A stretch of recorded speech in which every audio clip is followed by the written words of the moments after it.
शांति। आज बाबा की जो ट्यूसडे की मुरली है, बाबा ने उसमें 2 सीक्रेट्स कहेंगे जो रिवील किए हैं।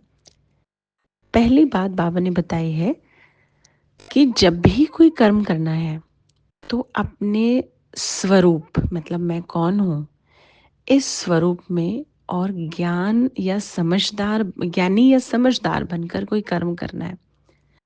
और इसी का प्रतीक, इसी का सिंबॉलिक बाहर की दुनिया में ऐसा दिखाया जाता है कि दिखाया क्या जाता है मतलब किया जाता है कि कोई भी काम करते हैं तो स्वास्तिक निकालते हैं और गणेश जी को नमन करते हैं या उनकी पूजा करते हैं।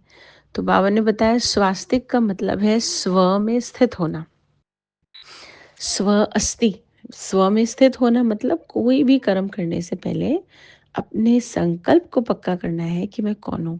स्वार्थवश नहीं होना चाहिए कोई भी संकल्प या कर्म का भावना।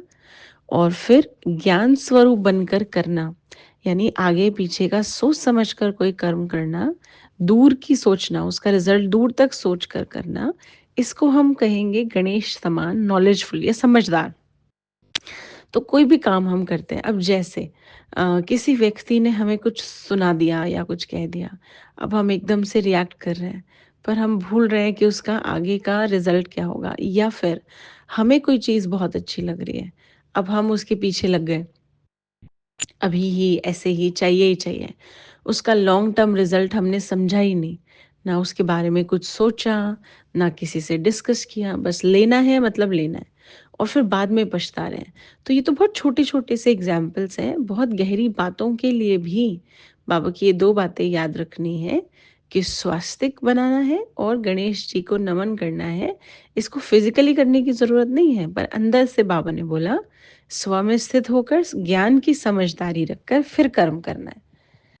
दूसरी बात आज बाबा ने बोली है जो देवी देवताएं हैं, जैसे हम ये सुनते हैं श्री लक्ष्मी नारायण, श्री राधा कृष्ण, राम सीता, ये सभी जो हैं अपने समय में जब इनका समय है, तो बाबा ने कहा वास्तव में है तो ये भी मनुष्य ही, लेकिन क्योंकि कर्म अच्छे हैं ना और गुण है इनमें, तो इन्हें देवता कहा जाता है या भगवान भगवती कहा जाता है, भगवान श्री राम, भगवती श्री सीता।